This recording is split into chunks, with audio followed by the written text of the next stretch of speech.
Ito, kasama ko si Mrs. Maglakad kami. Kasama ko si Joa Bells. Medyo icy yun. It's really icy. Madulas siya. So, sa mga tao na nagpa-plan pumunta sa North America, so this is the normal life pagka Vermont na. So, susuot ka na big jacket, bonnet or toque, tapos wearing gloves kasi pag hindi ka makakatagal sa labas dahil malamig. Ngayon it's around -7 degrees. Light pa siya kasi hindi pa siya -20 or -25. So normal na pa siya temperature, pero dapat big jacket ka kasi hindi ka nga makakatagal. So, pero madulas ha. Pero dapat syempre lalakad ka pa din o gagalaw ka pa din. Otherwise, may ng dog. Echas! Ito, mga gym, fitness center sarado. So kailangan lakad-lakad para medyo gumaan naman yung pakiramdam mo kasi wala kang exercise. So dito sa amin in Canada, yan, pagdating ng Vermont, malamig na. Meron na mga konting snow.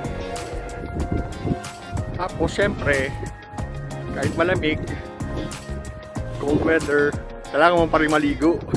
Kasi araw-araw, pag ganito kakapal jacket mo, papawisan ka pa rin. So may pawis ka.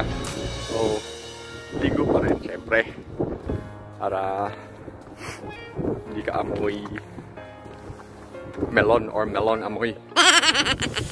And so ganyan dapat yung boots mo para sa ice, hindi ka madudulas dito.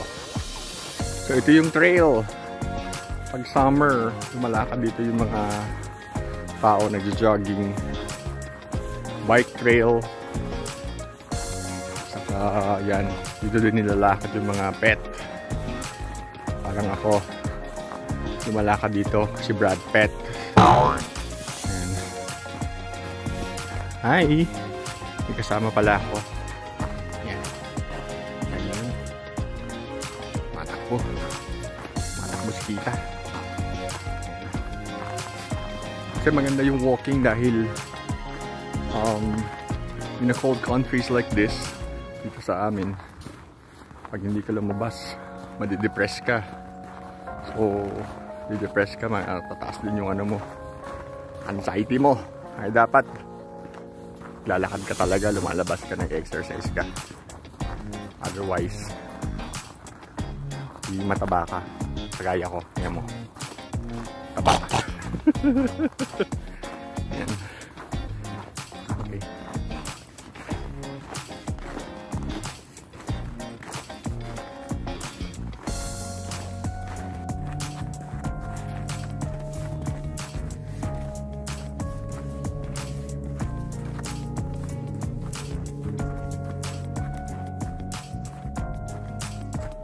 Yung trail na to, it's around it's about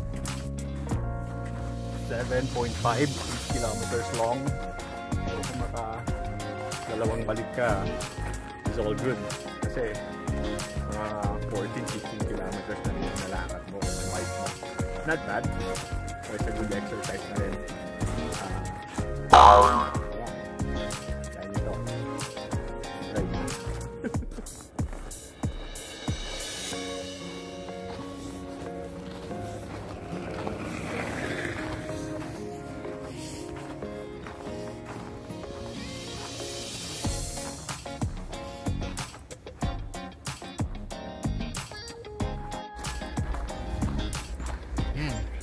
Okay, diba? So, nakaka-exercise ka na, napawisan ka, enjoy ka pa sa nature. Dito sa aming trail. So, nice! It's good!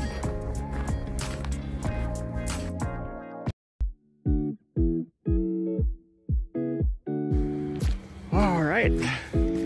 So, pabalik na kami. So we did a few kilometers walk. It's really good. Sarap. So siguro yung iba magtataka, bakit nakapalong jacket?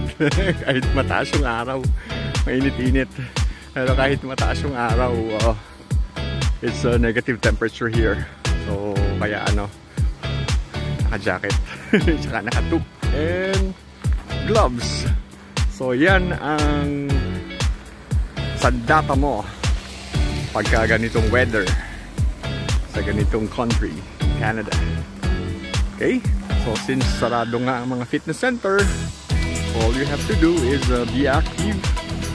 You can walk, you can run outside even in this temperature. Okay, see you next time.